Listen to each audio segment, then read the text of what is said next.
Renungan Pagi bersama Allah di Waktu Fajar oleh Ellen G. White, 20 April 2022. Mari kita berdoa. Bapa kami yang di sorga, Allah pencipta langit dan bumi, laut dan segala isinya, Allah yang maha besar, maha kuasa, sumber segalanya, yang kami sembah selalu melalui anak-Mu yang tunggal, Yesus Kristus. Terpujilah Yesus, anak Allah yang maha tinggi, yang adalah roti dan air hidup bagi kami. Pada pagi hari ini kami bersyukur boleh bangun dan berbakti, dan sebagaimana membaca dan mendengarkan nasihat firman-Mu, kiranya ini menjadi pembaharuan bagi masing-masing kami, agar kami dengan tekun mempelajari firman-Mu. Beserta kami sepanjang perbaktian ini, kehendak-Mu yang jadi. Ampun kami akan dosa dan salah, karena kami berdoa hanya dalam nama anak Allah yang tunggal, Yesus Kristus, yang adalah Tuhan dan Juru Selamat kami. Amin. Renungan hari ini, tanggal 20 April tahun 2022, berjudul Usahakanlah. Ayat inti terdapat dalam 2 Timotius 2 ayat 15 yang berbunyi, "Usahakanlah supaya engkau layak di hadapan Allah sebagai seorang pekerja yang tidak usah malu, yang berterus terang memberitakan perkataan kebenaran itu." Orang-orang muda khususnya harus merasa bahwa mereka harus melatih pikiran mereka dan menggunakan setiap kesempatan untuk menjadi cerdas, supaya mereka boleh memberikan pelayanan yang layak kepada Dia yang telah menyerahkan hidupnya yang sangat berharga bagi mereka. Dan janganlah seorang pun membuat kesalahan mengenai dirinya dengan menganggap dirinya cukup berpendidikan dan tidak perlu lebih lanjut belajar dari buku-buku dan dari alam. Biarlah setiap orang memanfaatkan kesempatan dengan mana dalam pemeliharaan Allah, dia menjadi orang yang berkenan di hadapan Allah dan mendapat semua yang mungkin dalam wahyu dan ilmu pengetahuan.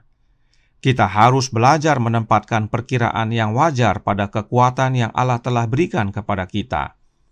Kalau seorang pemuda harus mulai dari anak tangga yang paling bawah, janganlah dia kecewa, tetapi bertekadlah untuk menaiki setiap anak tangga sampai dia mendengar suara Kristus yang mengatakan, "Anakku, datanglah lebih tinggi. Baik sekali perbuatanmu itu, hai hambaku yang baik dan setia. Engkau telah setia dalam perkara kecil, aku akan memberikan kepadamu tanggung jawab dalam perkara yang besar. Masuklah dan turutlah dalam kebahagiaan Tuanmu."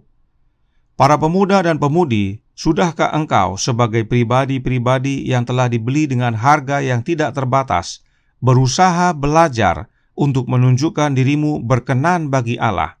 Pekerja-pekerja yang tidak perlu malu, sudahkah engkau membawa talenta-talenta suaramu yang berharga kepada Allah dan berusaha sekuat tenaga untuk berbicara dengan jelas, jernih, dan mudah dimengerti? Tuhan yang menciptakan manusia sempurna pada mulanya akan menolong engkau memupuk kekuatan fisik dan mentalmu dan membuat engkau layak sebagai pembawa beban dan tanggung jawab dalam pekerjaan Allah. Dikutip dari Dasar-dasar Pendidikan halaman 227 sampai 229. Hidup tidak diberikan kepada kita untuk digunakan bermalas-malas atau bersenang-senang, tetapi kemungkinan-kemungkinan besar telah ditaruh di hadapan setiap orang yang mau mengembangkan kemampuan yang dikaruniakan Allah kepadanya. Diambil dari Dasar-dasar Pendidikan halaman 441. Terima kasih. Selamat pagi, saudaraku dalam Tuhan. Ayat inti dan renungan hari ini menasihatkan kita untuk belajar agar Allah berkenan kepada kita, agar kita menjadi juru kabar kebenaran. Nah, apakah yang harus kita pelajari? Jika kita akan menjadi juru kabar kebenaran, maka yang harus kita pelajari adalah Alkitab tentunya. Roh Nubuat berkata dalam Selected Messages buku pertama halaman 162 paragraf 2 yang berbunyi, "Usahakanlah supaya engkau layak di hadapan Allah sebagai seorang pekerja yang tidak usah malu, yang berterus terang memberitakan perkataan kebenaran itu. Belajarlah untuk mengambil kebenaran yang telah diungkapkan dan untuk menanganinya sedemikian rupa sehingga menjadi makanan bagi kawanan domba Allah." Kita belajar, yaitu belajar kebenaran untuk kita sajikan menjadi makanan bagi kawanan domba Allah. dan kebenaran yang dimaksudkan sudah pasti yang dari Alkitab. Namun penting bagi kita untuk belajar Alkitab dengan benar. Roh Nubuat menasihatkan dalam Lift Him Up halaman 115 paragraf 2 berkata, Alkitab adalah ekspositornya sendiri. Ayat harus dibandingkan dengan ayat. Ekspositor artinya yang menjelaskan. Jadi, Alkitab dapat menjelaskan dirinya sendiri, yaitu dengan cara ayat menjelaskan ayat. Mengapa cara ini penting sekali kita hidupkan? Karena Lift Him Up halaman 115 paragraf 3 melanjutkan. Setiap bagian dari Alkitab diberikan oleh ilham Allah dan adalah bermanfaat. Perjanjian Lama tidak kurang dari Perjanjian Baru, harus mendapat perhatian. Saat kita mempelajari Perjanjian Lama, kita akan menemukan mata air hidup yang menggelegak di mana pembaca yang ceroboh hanya melihat gurun. Perjanjian Lama itu bercerita tentang Yesus, bersaksi tentang Yesus yang nantinya digenapi dalam Perjanjian Baru. Karenanya, Perjanjian Lama dan Perjanjian Baru tidak dapat dipisahkan. Keduanya harus dipelajari agar kita dapat menyatakan kebenaran yang sejati. Kemudian dalam mempelajari Alkitab, kita harus ingat prinsip-prinsip berikut ini. Membina kehidupan abadi, halaman 79-80, yang menjelaskan, adakah Anda bertanya, apakah yang aku perbuat supaya selamat? Engkau harus menyerahkan pendapat-pendapat yang telah ditetapkan terlebih dahulu, ide-ide turunanmu, serta yang sudah ditanamkan pada pintu penyelidikan. Jika Anda menyelidiki kitab suci untuk menunjukkan pendapat-pendapatmu sendiri, Anda tidak akan pernah menjangkau kebenaran. Selidikilah untuk memahami apa yang dikatakan Tuhan. Jika keyakinan timbul, waktu Anda menyelidiki, jika Anda melihat bahwa pendapat-pendapatmu yang disenangi tidak sesuai dengan kebenaran, jangan salah tafsirkan kebenaran itu untuk dicocokkan dengan kepercayaanmu sendiri. Tetapi terimalah terang yang telah diberikan. Bukalah pikiran dan hati agar Anda dapat memandang perkara-perkara yang ajaib dari firman Allah. Ingat baik-baik nasihat ini saudaraku dalam Tuhan dan aplikasikan dalam belajar Alkitab. Sering umat Allah membaca Alkitab dengan ide dan pendapat yang sudah terbentuk dalam pikirannya, sehingga kebenaran yang sejati yang Alkitab nyatakan tidak dapat dilihat lagi.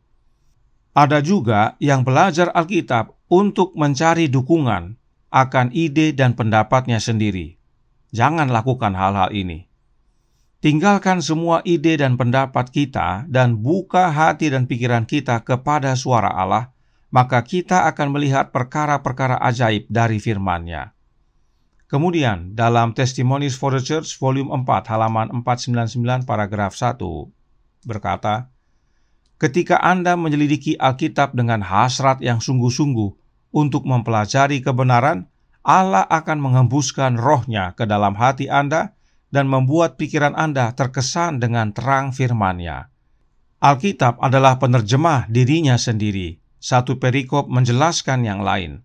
Dengan membandingkan ayat-ayat yang merujuk pada subjek yang sama, Anda akan melihat keindahan dan harmoni yang belum pernah Anda impikan. Inilah cara belajar Alkitab yang benar, yaitu dengan kuasa Allah, yaitu roh-Nya Allah yang kudus dan bukan oknum yang lain, dan membandingkan bagian demi bagian, serta ayat dengan ayat sesuai konteksnya. Maka kebenaran akan nyata dan memerdekakan. Berikutnya, Kemenangan Akhir halaman 630 paragraf 2 berkata, jikalau manusia menerima Alkitab sebagaimana ia dibaca, jikalau tidak ada guru-guru palsu yang menyesatkan dan membingungkan pikiran mereka, pekerjaan akan dicapai yang membuat malaikat-malaikat senang dan yang akan membawa ke pihak Kristus ribuan orang yang sekarang sedang mengembara dalam kesalahan. Salah satu penyebab munculnya guru-guru palsu adalah karena tidak menerima Alkitab sebagaimana itu dibaca. Karenanya penting sekali untuk mempelajari kebenaran dari apa yang tertulis di dalam Alkitab dan sebagaimana itu dibaca. Selanjutnya, dalam Kebahagiaan Sejati halaman 84 paragraf 4, dikatakan, "Janganlah sekali-kali Alkitab dipelajari tanpa doa. Sebelum kita membuka halaman-halamannya, kita haruslah memohon terang dari Roh Kudus, dan penerangan itu memang akan diberikan." Karenanya, saudara-saudari sekalian, mari kita berdoa sebelum kita baca apa yang tertulis di dalam Alkitab dan menerimanya sebagaimana itu dibaca. Jangan tambah dan jangan kurangi.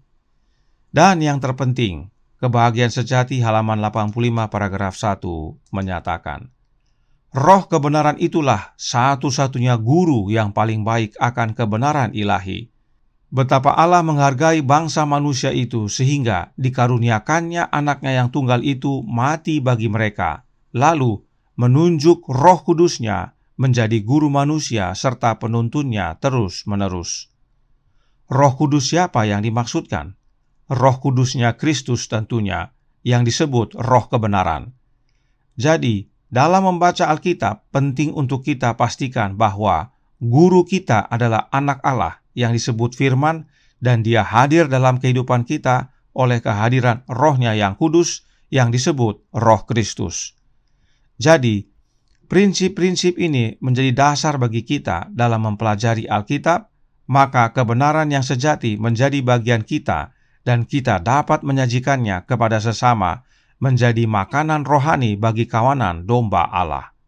Kiranya ini menjadi pembaharuan bagi masing-masing kita, agar kita semua mengusahakan untuk belajar firman Allah dengan tekun dan melakukannya dengan prinsip-prinsip yang benar, maka kita dapat menjadi juru kabar yang benar. Tuhan memberkati, saya bawa dalam nama Yesus. Amin. Mari kita berdoa. Bapa kami yang di sorga, Allah pencipta langit dan bumi, laut dan segala isinya, Allah yang maha besar, maha kuasa, sumber segalanya, yang kami sembah selalu melalui anak-Mu yang tunggal, Yesus Kristus.